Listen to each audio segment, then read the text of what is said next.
এখানে কি হয়েছে? এখানে একটি বিরাট বড় শিয়ালের বাচ্চা এখানে পলাতে চেয়েছিল, বুঝছেন? তারপর একটি বিলাই বিলাই বলতে গিয়ে একটি সাপ আসে। সাপ?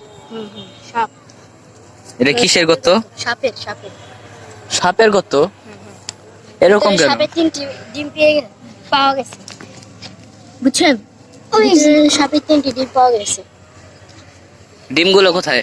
ডিমগুলো এটার ভিতরেই আছে, কেননা অনেক বড় সাপ তো, মানে 1 কিলোমিটার না 1 কিলোমিটার এই 3-5 হাত মতো হবে, অনেক বড়। 7-8 কাগজ পাওয়া গেছে কুয়েলে। হ্যাঁ, এখানে অনেক ধরনের মরা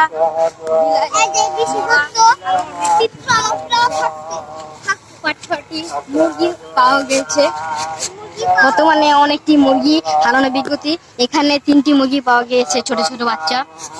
মৃত মুরগি? হ্যাঁ হ্যাঁ। ওই সাপ সাপ খাইছে?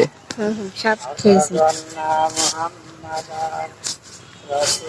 এই জায়গাটা অনেক সুন্দর, এখান দিয়ে সাপ চলাফেরা করে সবসময়, বুঝেছেন?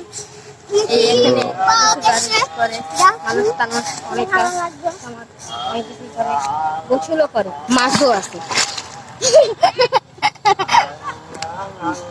এখানে অনেক পোলাপানরা গোসল বটে করে, বুঝছেন? আমরাও গোসল করি, আরো করবো।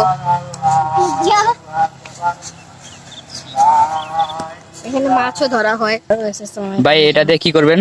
এটা দিয়ে এখন একটি পানিতে ফেলবো, দেখি কি হয়। আপনি মাঝখানে ফেলান তো দেখি। ও আপনার এত ভটি। আবার এই যে দেখেন, ভালো। আপনার অনেক শক্তি আছে তো না? হ্যাঁ ভাই। একটা লাভ দেন তো এখানে। হ্যাঁ ভাই, লাভ দেওয়া যাবে না বিকাল সময়।